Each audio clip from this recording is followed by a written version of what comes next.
Good morning friends, welcome to my channel अनोखी मोहब्बत और आप देख रहे हैं फ्रेम।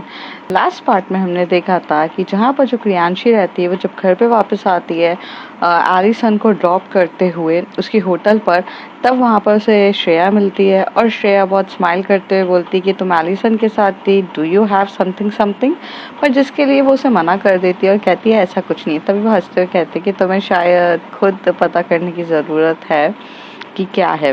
श्रेया वहाँ से जा रही रहती है, तभी उसे कहती है कि पलाश एक बहुत बड़ा ब्रांड है और अगर उस ब्रांड को अपलिफ्टमेंट अगर वो न्यू मॉडल दे सकती है तो उसे तुम चांस दो। डोंट जज a person by its cover. Sometime हम गलत भी हो सकते हैं।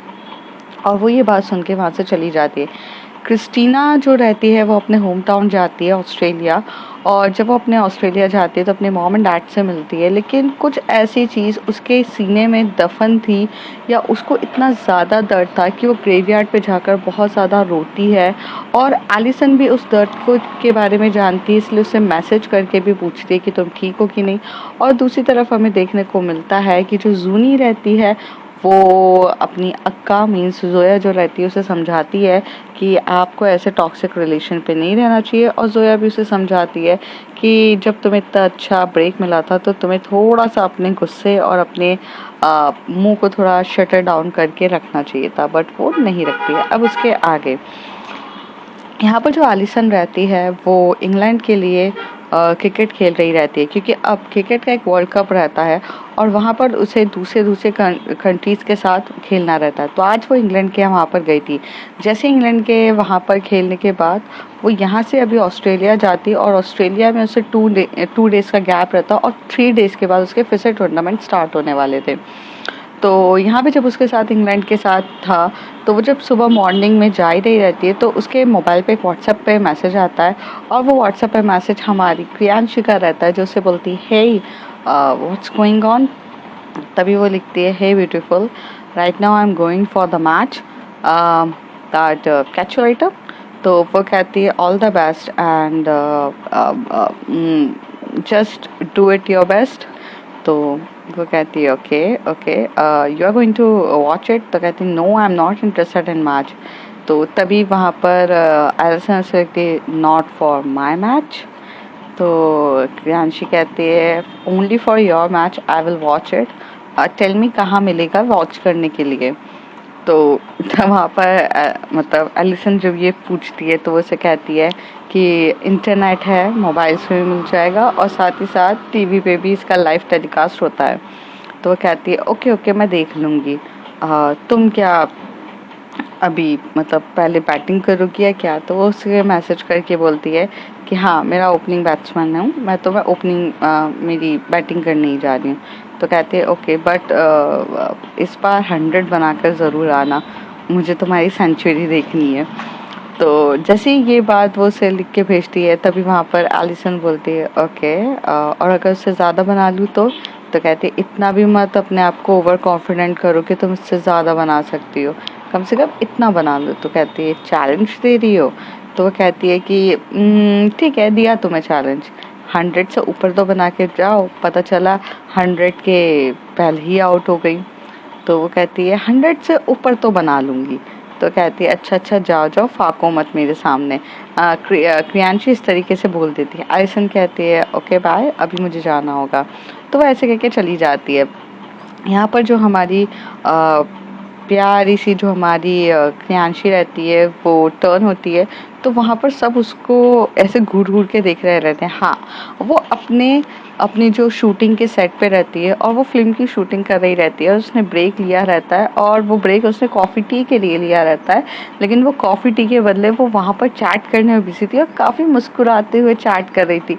तो वहाँ पे जितने भी लोग थे वो काफ़ी ज़्यादा उसको घूर रहे थे, क्योंकि जो हमारी क्रियांशी थी वो अपने काम के प्रति थोड़ी सी लॉयल और थोड़ी सी सिंसियर और बहुत ज़्यादा एक्टिव रहती थी।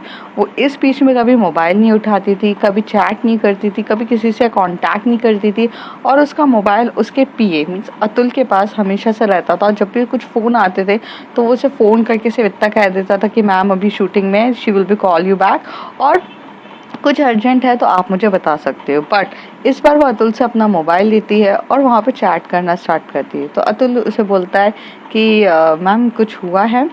तो वो कहती है कुछ नहीं, अच्छा ये मेरे मोबाइल में वो आज क्रिकेट मैच चल रहा है ना, वुमेन्स क्रिकेट मैच मीन्स कहाँ पर, तो वो ओपन करके दो ना, कहाँ पर है। तो तभी वहाँ पर तो अतुल बोलता है मैम आपको कब से इंटरेस्ट आ गया क्रिकेट के लिए। तो वहाँ पर प्रियांशु बोलती है ये सब सवाल मुझसे बाद में करना, पहले लगा कर तो दो। तो कहता है मैम आपकी शूटिंग है अभी राइट नाउ और आपको वो देखना है। तो कहती है शूटिंग होने में टाइम है, सेटअप्स होगा तब तक तो लगाओ। तो कहते हैं मैम आपको डायलॉग्स याद नहीं करने, वहाँ से स्क्रिप्ट वाला आता है। तो कहती है मेरे को यहाँ पे डांस का टाइम है, मुझे डायलॉग कौन सा करना है, डांस मेरा शूट होगा ना। तो तभी वो लोग कहते हैं हाँ मैम डांस होगा। तो कहती प्लीज गाइस कैसे बिहेव कर रहे हो तुम लोग, why you are behaving so awkward, तुम लगा रहे हो कि नहीं अतुल, तुम्हें कितना टाइम लग रहा है लगाने के लिए। अतुल बोलता है मैम ये रहा। तो वहाँ पर जैसी जो मैच चल रहा रहता है तो वो कहता है मैम ये इंडिया का मैच नहीं है, ये इंग्लैंड वर्सेस ऑस्ट्रेलिया है। तो कहती है हाँ तो दो इधर। और फिर वो देखना स्टार्ट कर देती है। वो देख रही रहती है उतनी देर में जो उसके जो बैकग्राउंड पे पूरा सेटअप हो रहा रहता है कि उसको डांस करना रहता है, क्योंकि वहाँ पर सबसे पहले जो डांसिंग होती है वो वहाँ के जो हमारा हीरो रहता है, हीरो की डांसिंग का शूट होता है। फिर हीरोइन के जो कॉस्ट्यूम्स रहते हैं वो पहन के उसे वहाँ पे जाना रहता है और वहाँ उसका डांस हो रहता है। तो हीरो ही अपनी स्टेप्स पूरे तरीके से सही नहीं कर पा रहा था क्योंकि उसे डांसिंग में कोई इंटरेस्ट नहीं था, वो एक्शन हीरो था। अब एक्शन हीरो को एकदम से आप डांसिंग दे रहे हो तो उसको वो स्टेप सिखाते सिखाते बहुत टाइम लग रहा था। और उतनी देर तक जो हमारी क्रियांशी थी वो क्या करती, तो वो बैठ के मैच देख रही थी। तो जैसे ही मैच होता है तो एलिसन जब आती है तो एलिसन पहले तो एक दो बॉल्स में वो ओपनिंग रहती है बैट्समैन, तो ओपनिंग बॉल्स को पहले एनालाइज करके मारना तो इजी नहीं होता। थोड़ी देर के बाद फिर वो उठाती है अपना बल्ला और जो बैट से इतनी जोर से मारती है तो सिक्स होता है। तभी वहां पर क्रियांशी एकदम से क्लैपिंग करने लग जाती है। तो पूरा का पूरा जो वहां पे उसका शूटिंग सेट एकदम से उसकी तरफ देखने लग जाए और बोलने लगता है व्हाट हैपेंड मैम। तो तभी क्रियांशी बोलती nothing nothing nothing is happen. तो अतुल आके बोलता है मैम कर क्या रहे हो। तो वो कहती है शांत रहो यार तुम। और वो इतनी खुश हो रही रहती है कि जब एलिसन्स के सिक्सर लग रहे रहते हैं, फोर लग रहा रहता है और ऐसे कर रहा रहता है और with in the few times limit उसने अपना जो क्या बोलते मीन्स करीब 50 जो हमारी क्या बोलते 20 बॉल्स में 50 रन्स बना लिए थे, क्योंकि उसे चौके छक्के मारने में वो बहुत अच्छी थी। और जैसे ही उसका आगे का मतलब उसको बड़ा इंटरेस्ट होता है देखने का, लेकिन उसके बाद तुरंत एकदम से वहाँ के लोग खड़े हो जाते हैं और बोलते हैं मैम आपका टर्न है। तो वो अतुल को देख कर जाती है और अतुल को बोलती है ये मैच को मुझे जब तक एलिसन की बैटिंग चल रही है उसमें मुझे ये रिकॉर्ड करके रखो, यहाँ पर आप रिकॉर्ड करो मैं जब तक आ रही हूँ। और डांस में अगर उसने सिक्स मारा तो तुम्हें इशारों में मुझे ऐसे दिखाना है, और मतलब वो दो उंगली को ऊपर करते हुए बोलती कि इस तरीके से दिखाना है। और अगर फोर किया है तो चार उंगली ऐसे दिखा देना कि 4 रन्स बनाए, और अगर आउट हो गई तो ऐसे दिखा देना। मतलब अपने हाथ को ऐसे बोलता है कि ऐसे ऐसे दिखा देना कि नाउ शी इज गॉन।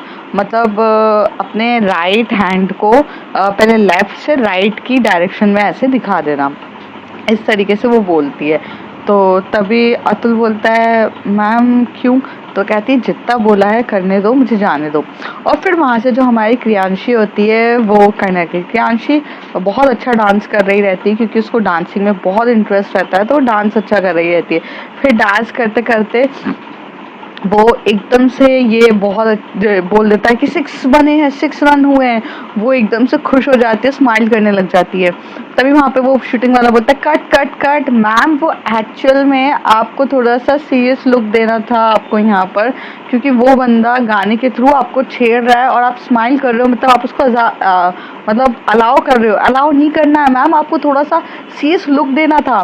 तो तभी वो क्रियांशी बोलती सॉरी सॉरी रीटेक प्लीज। फिर वो जब रीटेक होता है तो उसका 4 हो जाता है, तब वो स्माइल करती है वाओ ऐसे करते हुए। तो वो फिर कहता है कि मैम क्या हो गया। तो वो कहती है please can we do this shooting tomorrow please please please. तो वो कहता है कि मैम समथिंग इज हैपेंड।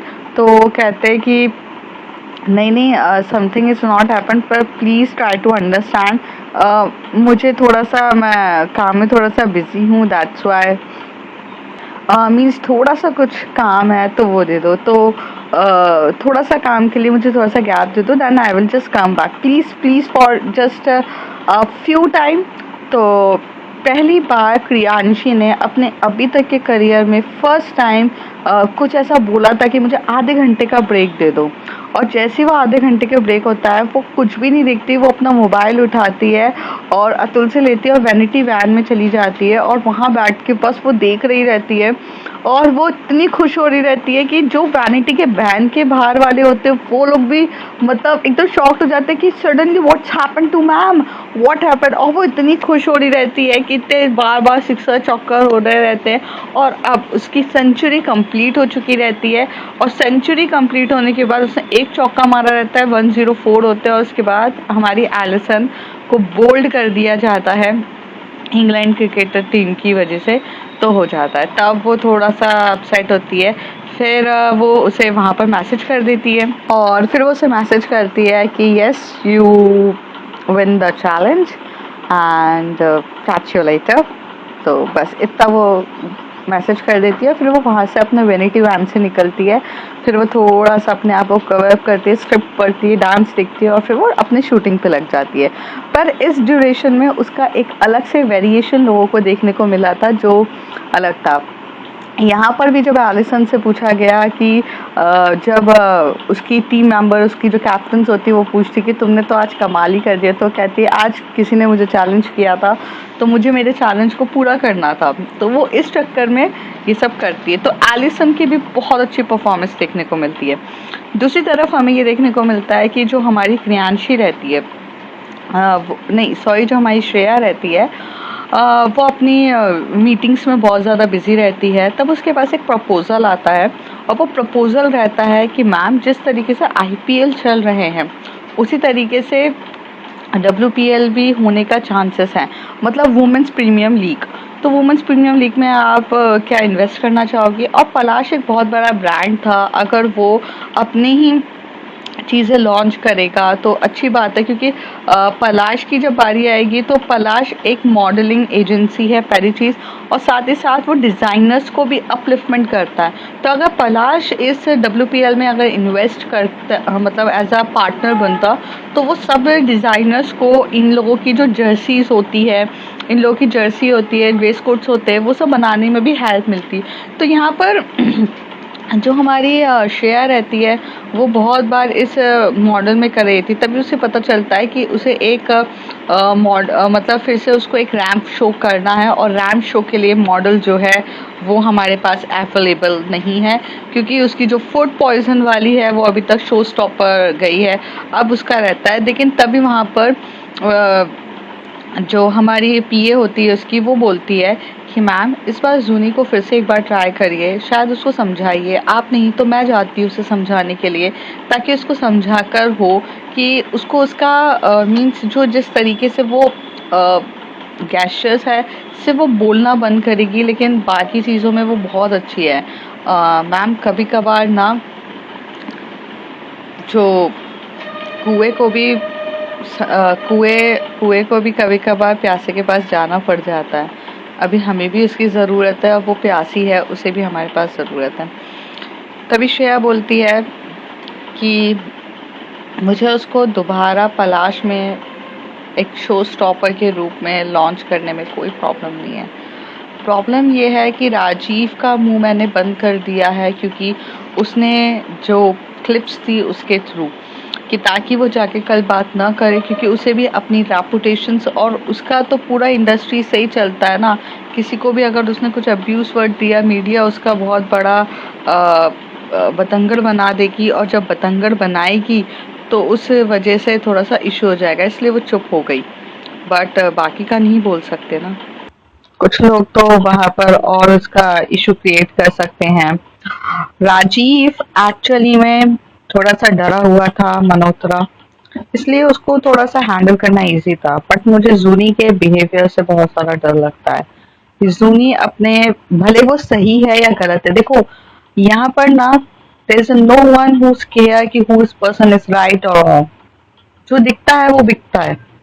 हमारी इंडस्ट्रीज यहीं पे है, अगर वो सही से दिखाएगी तो अच्छी होगी, और अगर नहीं दिखाएगी तो वो मैम बट एक बार उससे गलती हुई है, हमें उसे एक बार चांस तो देना चाहिए, ये कहती है। तभी श्रेया कहती है पहले दूसरी मॉडल्स को देखूं, नहीं मिली तो लास्ट ऑप्शन में उसको रखा जाएगा। एंड मैं उससे फिर पर्सनली टॉक करना स्टार्ट करना चाहूंगी। मैम आपकी तो वो सुनती भी नहीं है। तभी घूर के श्रेया उसकी तरफ देखती है तो कहती सॉरी मैम मैं चाहती हूँ, और ऐसे कह के वो चली जाती है। दूसरी तरफ जो जूनी रहती है वो बहुत सारी मॉडल एजेंसीज में जाती है, अपनी मॉडलिंग करना चाहती है, लेकिन सब उससे एक ही सवाल पूछते हैं कि आपको पलाश ने शो स्टॉपर बनाया, फिर ऐसा क्या हो गया है कि आपको पलाश आगे कंटिन्यू नहीं कर रहा है? क्योंकि आज तक पलाश ने जिसको शो स्टॉपर बनाया उसके साथ कम से कम minimum 3 years of the contract रखा हुआ है, और आपके साथ वो आपको नेक्स्ट में नहीं बुलाया जा रहा है। तो उसके लिए तो मीन्स लाइक वो अब समझा नहीं पाती है कि वो बहुत बार कोशिश करती है सुनी सबको बताने के लिए कि हमें तो एक्चुअली सब्स्टिट्यूट में रखा गया था, वो तो उसकी मेन शो स्टॉपर, उसकी तबीयत खराब थी, ऐसा था। वो बहुत सारे बहाने बनाती है, लेकिन वहां पर मॉडल एजेंसी भी सब जानती थी कि अगर पलाश ने उसे अगर नहीं कंटिन्यू किया है तो कुछ गड़बड़ उसमें ही खुद में होगी। तभी उस बेचारी का तो करियर अप होने से पहले ही पूरे तरीके से डाउन हो गया था।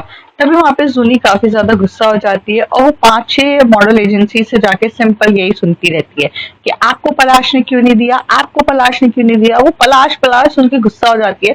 तभी वो मैरीन लाइंस के वहां कोने पे जाती है और वहां से वो मीन्स क्या बोलते हैं चनाचोर गरम खा रही रहती है और सोच रही रहती है यार जिंदगी में सबसे बड़ा, इससे बड़ा मेरे साथ और क्या हो सकता है। हमें लगा था हमें पलाश जैसी कंपनी में अगर एक बार मॉडल एजेंसी करने का मौका मिला है तो वो हमारे लिए अपलिफ्टमेंट होगा, लेकिन वो तो मेरे लिए एक टाइप का श्राप बन चुका है। अब हर कोई बोल रहा है कि मेरे दामन में दाग, मेरे दामन में दाग। ये पलाश तो मेरे दामन में दाग की तरीके से हो गया है। हाँ, ना होता तो ज्यादा बेटर होता, नहीं करती मैं शो स्टॉपर तो ज्यादा बेटर होता, ताकि मैं लोगों को ये तो कह सकती थी अरे भाई 2 वक्त की रोटी तो खाने के लिए दे दो, मैं कर लूंगी ये काम। लेकिन पलाश पलाश पलाश इतने बुरे तरीके से तो रिजेक्ट मुझे कभी नहीं किया। मुझे तो अपने अम्मी और अब्बू की याद आ गई, जो अम्मी और अब्बू हमेशा से हमें ये कहा करते थे तुम्हारे इतने मार्क्स क्यों नहीं बने, वो वो खान साहब के तो इतने सारे मार्क्स बने हैं, उनका बेटा तो इतना है। वैसे वो मेरी जिंदगी में एक तरीके का श्राप था, और अब ये जिंदगी में मेरे लिए एक श्राप बन चुका है। पलाश क्यों गॉड, आई मीन या अल्लाह, हमने आपका क्या बिगाड़ा है जो आप हमारे साथ ऐसे करते हैं। हम तो रोजा भी पूरी ईमानदारी के साथ रखते हैं, आपकी इबादत भी हर तरीके से करते हैं, फिर अल्लाह क्या कमी रह गई है हमारे बीच में कि आप तक हमारी बात पहुंचती ही नहीं है। आप ही बताइए हम इतने बुरे हैं क्या अपने काम में कि कोई हमें काम ही नहीं दे रहा है। अब तो हमारी सारी चीजें यही हो गई। तभी वो बैठी रहती है तो उसका फोन बजता है, तो उसके अम्मी अब्बू का फोन आया रहता है। तो अम्मी उसे बोलते हैं कि अगर तुम्हारा ये मॉडलिंग का जो जोश वगैरह खत्म हो गया हो तो चुपचाप घर आ जाओ, तुम्हारे लिए एक बहुत अच्छा लड़का देखा है उसके साथ तुम निकाह कर लो। तभी वो एकदम से उसकी अपनी मम्मी की बात सुन के बोलती है अम्मी हमने सुबह से कुछ भी नहीं खाया है, हम बहुत ज्यादा भूखे हैं। पर आपको पता है ना जब हम भूखे रहते हैं अम्मी तो हमारे गुस्से का लेवल भी बहुत ज्यादा हाई होता है। क्यों आप ऐसी बातें कर रही हैं कि हमें गुस्सा करना पड़ जाए। अम्मी अब्बू आप हमारे निकाह निकाह निकाह के पीछे पड़े रहते हैं। अरे नहीं करना है हमें निकाह, हमें नहीं लगता है निकाह करना सही है। अभी अभी हमें पंख चाहिए उड़ने के लिए, और हमारे तो पंख ही नहीं मिल रहे हैं। तो कहती तुम लास्ट 1 ईयर से यही कह रही हो, तुम्हें 1 ईयर दिया था ना हमने, तुमने 1 साल में तो कुछ कर नहीं पाई हो। तो वो कहती मम्मा पापा एक दिन में अमीर या एक दिन में सक्सेसफुल नहीं हुए थे। अब्बू आप तो बताइए, आपने जब वो टीचर का एग्जाम दिया था तो आपने पहले 2 अटेम्प्ट में फेल हुए थे, तीसरे अटेम्प्ट में पास हुए थे। हमारी जिंदगी का भी तो अटेम्प्ट चल ही रहा है ना अम्मी अब्बू, आप कैसी बात कर रहे हो। इतने आसानी से चीजें मिलती तो फिर बात भी कुछ और होती, जिंदगी कितनी आसान होती। तो कहती जोया का फोन आया था हमें, क्या कहा अक्का ने, अक्का बोली कि आपको एक अच्छी सी शो स्टॉपर बनाया गया था तब। तो उसका क्या हुआ फिर। तो वो वीडियो कॉल पे रहते हैं, बात कर रहे थे, तभी वो कहती है हाँ वो हम शो स्टॉपर बने थे अम्मी, पर वो हमें निकाल दिया गया। तभी उसके अब्बू बोलते हैं क्यों सोया, आपने काम सुनी आपने काम अच्छे से नहीं किया था। तो कहते हैं अब्बू हमने काम अच्छे से किया था बट तभी उसकी अम्मी बोलती हैं कैची सी जबान चल गई होगी इनकी, इनको कैची सी जबान चला के इन्होंने किसी के साथ बहुत बुरा बोला होगा तभी इनको निकाला गया है। तभी सोया तभी जुनी अपनी नजर नीचे करती है तो अब्बू बोलते हैं बेटा आपने यही किया। तो जुनी बोलती है अब्बू हमने कुछ गलत नहीं किया है, वो हमारी परवरिश पे उंगली उठा रहा था, और अगर आपके ऊपर कोई उंगली उठाएगा तो हम तो जमाने से लड़ जाए। हमें पता है हमारे अम्मी अब्बू ने हमारे लिए बहुत कुछ किया है, वो हमारे परवरिश पे उंगली उठाता तो कैसा कैसे करते पाप अब्बू। तभी उसके अब्बू कहते हैं जुनी, तो कहती है हाँ अब्बू। जुनी कभी कभार कुछ लड़ाइयाँ ना वक्त पे छोड़ देनी चाहिए, हर चीज को लड़के तुरंत जवाब देना जरूरी नहीं होता है, आपको कुछ समय रुकना चाहिए। इंसान अगर चुप रह के वो चुप सीधे सहन कर रहा है तो वो कमजोरी की निशानी नहीं होती है, वो सिर्फ अपने आप को प्रिपेयर कर रहा है ताकि जब वो वक्त आए तो उसका जवाब वो ईंट का जवाब पत्थर से दे सके। इसलिए जूनी हर बार पग पग करके बोलना जरूरी नहीं होता है, तुम्हें भी वक्त और हालात को समझना पड़ेगा, चुप रहकर थोड़ी चीजें सहन करनी पड़ेगी। जब तुम वो सहन कर लोगी फिर एक वक्त आएगा जहां पूरी तुम्हारी ही लोग सुनने के लिए बैठे होंगे, तब तुम उसका जवाब अच्छे से दे सकती हो। याद रखो जब तक आप काबिल और कामयाब नहीं हो तब तक आपकी कोई वैल्यू नहीं करता, भले आपकी बात बोलने के लिए बहुत सही हो और आप सही भी बोल रही हैं लेकिन कोई सुनना नहीं चाहेगा। और अगर आप काबिल और कामयाब होने के बाद गलत बातें भी कह देते हो तो भी आपकी हजार बार लोग सुनने के लिए तैयार होंगे, क्योंकि कामयाबी और काबिल लोगों का ही पल्ला भारी रहता है। शायद आप हमारी इस सीख को समझेंगी।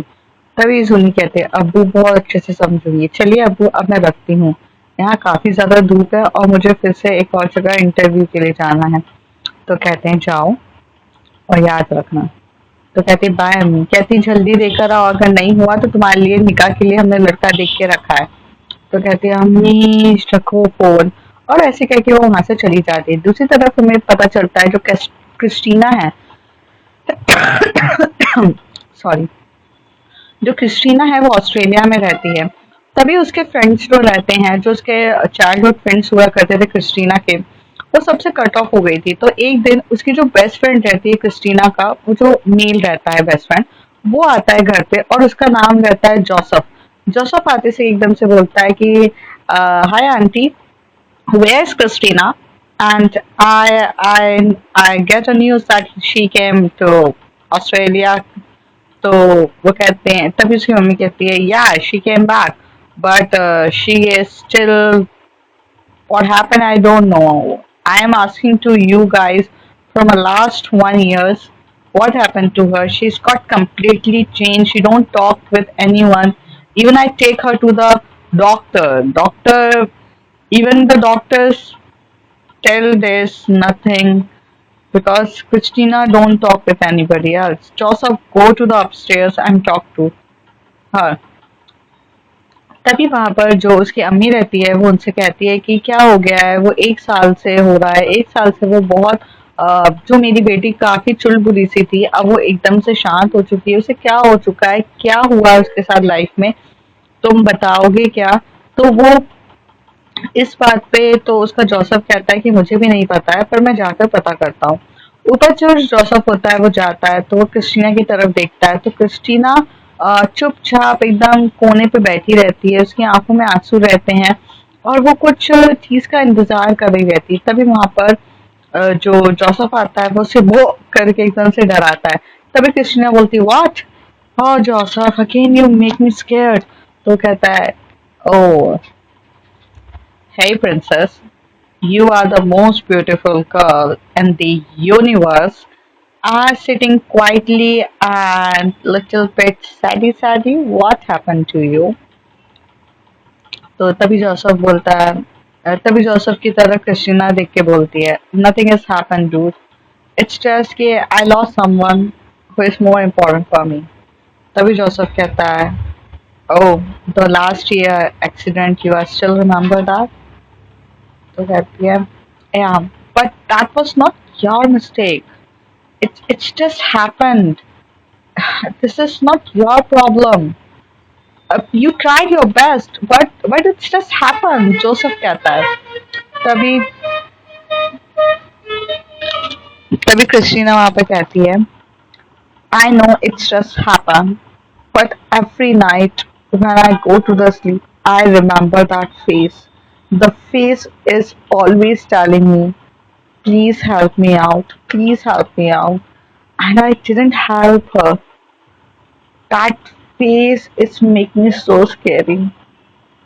And I'm feeling so helpless every night. And this is the way I'm feeling upset. Joseph उसे कहता है कि क्रिस्टीना, अगर तुम इसी तरीके से सोचती रहोगी कि उस रात जो 1 साल पहले हुआ था उसमें तुम्हारी गलती थी नहीं, वो एक एक्सीडेंट था, और उस एक्सीडेंट में जो होना था वो हो चुका है, उसमें तुम्हारी गलती है ही नहीं, तो तुम उसके बारे में इतना सोचकर क्यों अपने आप को हर्ट करती हो. तो तभी क्रिस्टीना उसे कहती है कि जब भी मैं रात को सोने जाती हूँ तो वो सपना मेरे, वो जो हुआ था और उस इंसान का चेहरा मुझे दिखता है, जैसे कि वो बहुत उम्मीद से मेरी तरफ हाथ फैलाते हुए कह रहा है कि मेरी मदद करो, और मैंने कोई मदद ही नहीं करी. ये जो इंसिडेंट रहता है ये बहुत बड़ा इंसिडेंट हुआ रहता है जिसके बारे में जोसेफ को पता रहता है बट उसके पेरेंट्स को नहीं पता रहता, और इसी बात पे वो लोग काफी होते हैं. तभी जोसेफ से कहता है, come on Christina, just just stand up and we can go to the outside. और वो उसका हाथ पकड़ता है और उसे बाहर की तरफ लेके चला जाता है. तभी उसकी मॉम कहती है, इसको अच्छे से घुमा कर लाना. तो वो अपनी मॉम की तरफ, मतलब आंटी की तरफ इशारा करके दोनों अपने थम्स अप करते हुए बोलता है, डेफिनेटली. और ऐसे बोलकर वो उसे लेके चला जाता है. लेके जाता है, वो उसे वही पुरानी जो स्कूल्स मेमोरीज होती है ना, चाइल्डहुड मेमोरीज, वहां घुमाने लेके जाते हैं. क्रिस्टीना ने लाइफ में कभी हंसी ही नहीं थी. वो सबके साथ रहकर भी हंसना भूल चुकी थी. वो हंसती नहीं थी, ऐसी शांत रहती थी, कुछ नहीं होती थी, बस ऐसी ऐसी शांत रहती थी, मतलब इस तरीके से ऐसी शांति से देख रही थी, कुछ नहीं होता था. तभी जोसेफ को लगता है कि हे गॉड, कभी इसकी लाइफ में भी कुछ हैप्पीनेस वाला भेज देना. शायद वो इंसिडेंट हमारे लिए तो सिर्फ एक एक्सीडेंट था, बट इसके लिए वो शायद से बहुत बहुत बड़ी चीज थी. तो वो बहुत ज्यादा अपसेट होती है. थोड़ी देर के बाद वो वहां पर खेलती है, कूदती है, पूरा टाइम स्पेंड करती है जोसेफ के साथ, और चुपचाप वहां से जोसेफ के साथ अपने घर पे चली जाती है. दूसरी तरफ जो जोया रहती है वो अपनी ड्यूटी को बहुत ईमानदारी से निभा रही थी, क्योंकि जोया एक पायलट रहती है तो अपने टेक ऑफ्स वो बहुत अच्छे से लेती है, और टेक ऑफ लेती है, फ्लाइट्स को अच्छे से लैंडिंग करवाती है, और वहां पर रुकती है. जैसे इस बार वो यहाँ से जो मतलब कतार गई थी, वो दुबई से उसका कतार तक की फ्लाइट थी. अब कतार से उसकी कहाँ की फ्लाइट होगी, वो उसका रोज का रूटीन रहता है, चलता है. लेकिन उस ड्यूरेशन में जब भी वो फ्री होती है, तो वो अपना मतलब जो अपना धर्म को ज्यादा मानती थी जोया, तो वो अपने धर्म में अपनी जैसे नमाज वगैरह पढ़ती है, और जैसे नमाज फ्री होती है तो उसे आकुब का कॉल आ जाता है. आकुब उसे यही कहता है कि जोया, हमारी शादी कब होगी, जोया हम निकाह कब करेंगे, तुम मुझे बता क्यों नहीं रही हो. तभी जोया बोलती है कि एक तो मैं इस बंदे के लिए श्योर हूं नहीं, इसके साथ मुझे शादी करनी चाहिए या नहीं करनी चाहिए, मुझे कुछ समझ में नहीं आ रहा है, और ये मेरे पीछे पड़ चुका है. और जोया के इस तरीके से पीछे पड़ने पे जोया काफी ज्यादा फ्रस्ट्रेटेड हो जाती है, और वो उसका फोन कट कर देती है. जोया यहाँ से निकलती है. तभी वो जब एक फोन की तरफ देखती है तो वहां पर उसे क्रिस्टीना दिखती है, और आज क्रिस्टीना ने पहली बार स्टेटस डाला रहता है, और स्टेटस में उसने कुछ स्नोफॉल्स, मतलब जब वो ऑस्ट्रेलिया के कुछ ऐसे एरिया में रहती है जहाँ पे स्नो से रिलेटेड चीजें रहती है वो डाली रहती है, बहुत ब्यूटीफुल ब्यूटीफुल प्लेसेस डाली रहती है। वो देखने के बाद तो मतलब एक अलग सा ही जोया जो काफी ज्यादा सैड थी, वो हैप्पी हो जाती है और वो वहां पे क्रिस्टीना को मैसेज करती है, क्रिस्टीना ये प्लेस कहाँ की है और ये काफी ज्यादा ब्यूटीफुल प्लेस है, हमारा भी मन कर रहा है यहाँ पर आने का। तो तभी वहां पे क्रिस्टीना जैसे ही जोया का रिप्लाई देखती है, मतलब मैसेज देखती है, हालांकि वो अपने आउट ऑफ जोन रहती है बट वो रिप्लाई को कभी इग्नोर नहीं कर पाती है। तो वो उस रिप्लाई की तरफ देख के बोलती है कि ये ऑस्ट्रेलिया का है और तुम आओ तो फिर मैं तुम्हें घुमाऊं। तो कहती है पक्का। वैसे हम आपको बता देते हैं कल हमारी ऑस्ट्रेलिया की ही फ्लाइट है और हम ऑस्ट्रेलिया कल आ रहे हैं, और तो आप मिलेंगी या आपको भी कहीं पे जाना है। तो कहती है कि मैंने 2 या 3 दिन की छुट्टी ली थी, तो हाँ मैं कल आपको ऑस्ट्रेलिया में ही मिलूंगी। तो अब फ्रेंड्स देखते हैं आगे क्या होता है। If you like my story, like share and subscribe.